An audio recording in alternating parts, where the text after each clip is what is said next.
I bought 5 devices off of BackMarket at different times. And this got me thinking, is BackMarket good? Here's the devices I got. I got an iPhone 10, I got an iPhone 10R, I got an iPhone 8 Plus, I got a Galaxy Z Flip, and I got an iPhone 12 Pro. And I've tested all of them, and I'm gonna give you my full opinion on them. First up is the iPhone 10. Do you remember this one?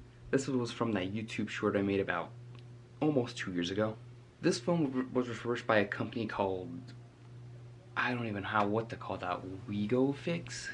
I purchased it around September of 2023 in good condition, which functionality wise I would say that.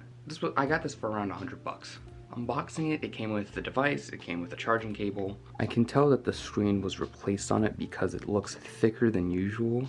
The back glass at the time was in pretty good condition. I broke the back glass on it. The frame I would say is in good condition, but for good condition it's a little bit, you can kind of see the really deep nicks and scratches in it, which are okay, which I can live with, but there's one big dent in the frame right around here, which I think kind of takes away from that good condition. But other than that, this is a solidly good device. I test this out. The battery health is suspiciously at 100%. And for a year later, I've used this daily for about a month. Kind of heavy use. I've kind of tweeted off of it, I've done other things, and it's somehow still at 100%. Although going into it a year later, there is one big problem with it, and that is Face ID no longer works on it. So if you go to Face ID and password, it says a problem was detected with the TrueDepth camera. Face ID is disabled. And I don't know why. Not to mention when I got this phone, it would die at 30% for no reason. But doing a quick battery reset and like from letting it die all the way, letting it charge on, you know, the usual, fixed the problem. I actually opened up the phone and there actually was a seal around it, so they did a pretty good job. The screen, for not being OEM, actually works. And I think I'm in a Mandela effect because I remember physically this phone not having True Tone, and now it's for some reason back. I don't remember. Maybe it's always been there. I don't remember. But opening this phone, there is in fact a third-party battery in here. You can actually hear it wiggling around because I actually took the battery out from the frame to actually make sure. I'm convinced they did an IC swap on it and they made it to write it out to where it's just 100% all the time, because I've used this phone decently for a while and it's still at 100%. But either way, I would say this is in good condition. Now onto the iPhone XR. I got this a little over a month after I got the iPhone 10. The main reason I got this was to test it out. I've always wanted to get my iPhone XR back. This was my daily driver going back to iOS after using Android for a couple years. And just to have a backup device in the newer times in case anyone needed an extra device. I also got this phone in good condition, refurbished by this company here. Your boy ain't got no concept of money, so I bought another iPhone 10R off of BackMarket. Mainly to replace the 10. No, it looks like it's the same box from last time, just in a different kind of envelope. Thought it would have been different. Same as last time, phone's in here. Black lightning cable. Last time I held an iPhone XR was my own.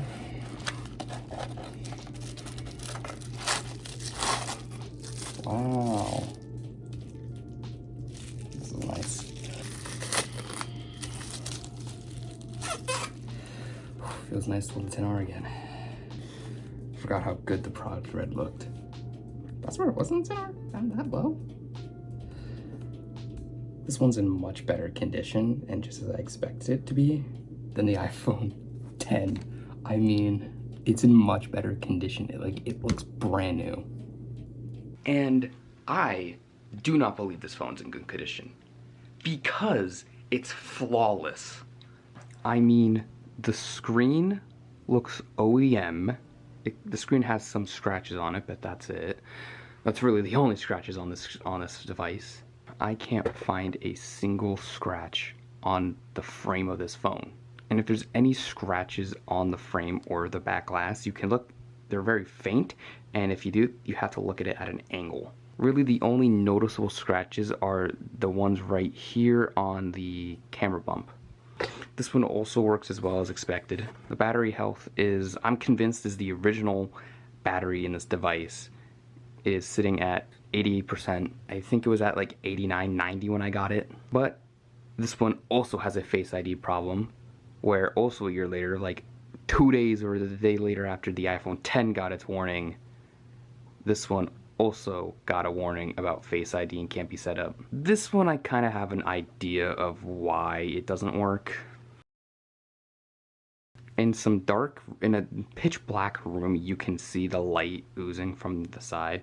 So I'm wondering if they did replace something in the screen, and they probably just maybe not have replaced the water seal, or they did it and it was just not good. I did drop this phone in my pool when it was filling up in that one joke, so I'm wondering if water got in and messed up the sensor.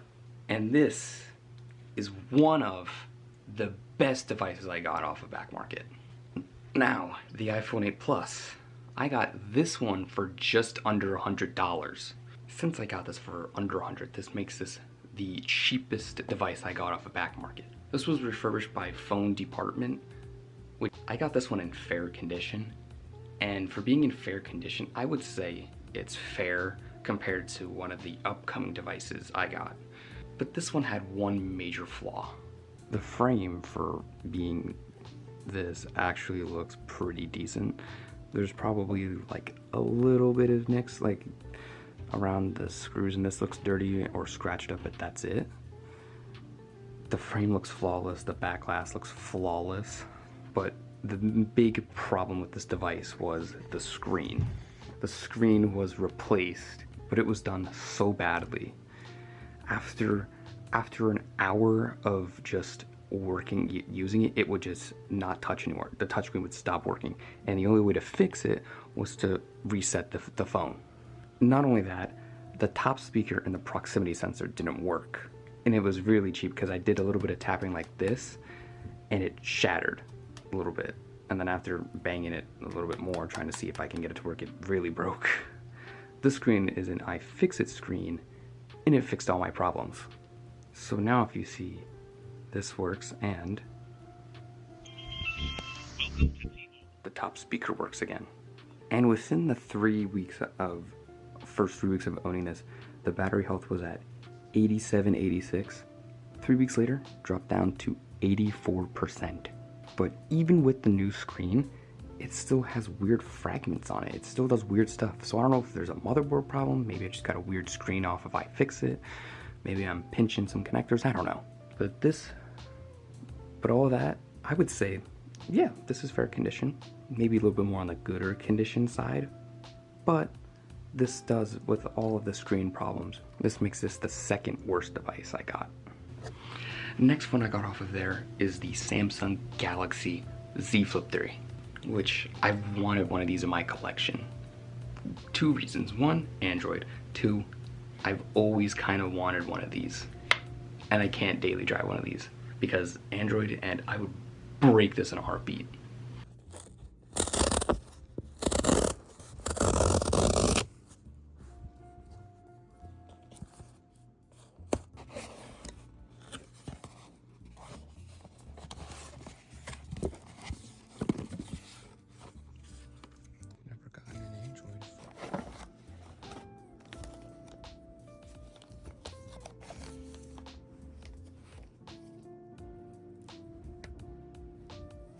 And it's one of the newer Android in my Android collection. This costed just under $250, and I don't want to go too far into this phone because I want to do its own video on this phone, so I'll do a quick review on it. This one was also in good condition when I purchased it, and it is. There isn't any scratches on the frame here or on the hinge, no visible scratches on the sides of the frame. The back glass kind of has some scratches, you can see down there. There's some little nicks on the side right here, but that's really all of it. The hinge is good. There's no grinding in it. It can hold up the screen. The screen responds to touch. The screen is flawless on it. There's no deep scratches. There's no dead pixels. There's no dead spots. Camera's really good. I've tested all the cameras on them, and all of them, everything works. Even though you didn't see me test them, so here I'll prove to you that the cameras on them each work. Here's the front. Here's the back. Reverse them. Idiot. Idiot. Here's two at once. Here is... And then the front screen.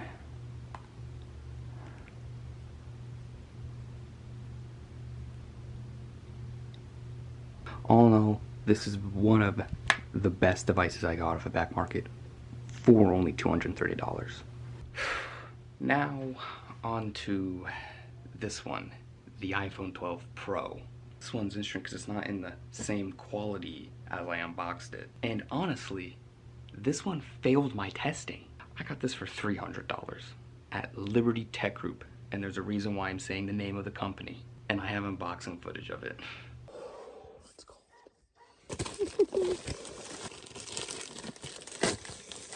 Damn, it's like the fifth one from BackMarket.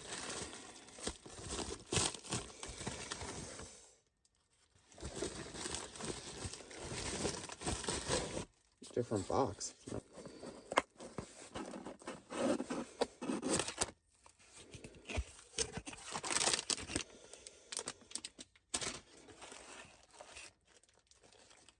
USB-A to Lightning, which I don't need. And here it is.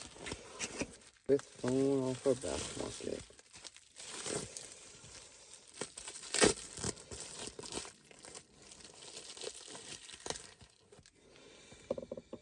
Holy shit. It's a little rougher than I thought it'd be. Show you the back's been done. Shitty job. Not happy about this. Aren't kidding when it's in fair condition. Should have went with the other one. This is rough. I am not happy about this at all. Unboxing it, I could tell it was not that good. The back glass was done so poorly. The glass was coming off the frame. Even the glue, when they pressed it down, was oozing out when it was curing. Turning on the phone, immediately the first thing I saw on the screen was these purple blotches that I can't get away. They're on the screen due to a poor quality screen job, I don't know. Setting it up, Face ID wasn't even working. It just kept getting blurry and fuzzy. But now Face ID actually works and it doesn't get fuzzy. First thing after setup, the first thing that popped up was a non-genuine Apple display warning. And digging in, the battery also had a warning. If you see here, it says unverified. It says 100%, but we do have that warning. And it did give me the option to finish repair, but again, it still said it couldn't be configured. There's a reason this phone is in a case right now, even though I didn't put it in a case prior to this, and that is that the back glass was so poorly, cheaply designed. I'm not even sure if this is an OEM one or what, but it was so poorly put on, and the way how it was just sitting on the device, it fell off of this coffee table charging, because I had my fan on, and it shakes a little bit, so due to the friction, it fell like this. I don't know if it I don't know, because I found it like this in the morning. I don't know if it hit this.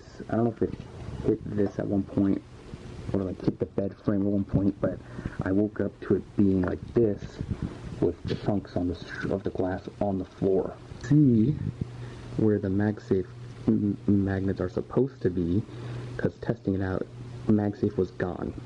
I had a feeling after seeing this poor quality job that there would be no MagSafe. And you're probably wondering, why didn't I have it in a case? Well, it's because due to the cheap way that this was put on, it couldn't even fit in this case. I tried putting it on, couldn't even fit it. Now that it's broken, it somehow fits. The fair condition iPhone 8 Plus, it was in better condition from unboxing it than this 12 Pro was, which makes this iPhone 12 Pro the worst device I picked off this phone, off this app. And I'm afraid to see how fragile this would have been if I was daily driving this. Like, any slight bend, I feel like, would have made this phone shatter. Like, this could have been in my pocket. Which sucks because I really liked this device. I wanted it for the collection. I wanted it to have as a backup device. And if you haven't been watching my other kind of channels, this exact device used to be my main driver after the iPhone XR. Here's proof. This was my original iPhone 12 Pro box. So having this would have been great, especially as a secondary camera when I'm not lugging around my G7X. And so I don't have to use my battery on my iPhone 14 Pro Max, I can use my 12. I actually emailed BackMarket and the refurbishing center I got this device from, and right now I haven't heard anything yet. So I'll make an update video when I do hear from them. So can I safely say that BackMarket is not a scam? Maybe, maybe not. You might be thinking, yeah, it's a total scam from what I've gotten. And honestly, I would say it's more or less based on the refurbishing place you get it from. So with that, thank you guys for watching. Stay tuned for an update video on this. Stay tuned for its own video on this, which I'll probably make on this phone to go more in depth with it. And stay tuned for the Galaxy Z Flip 3 video.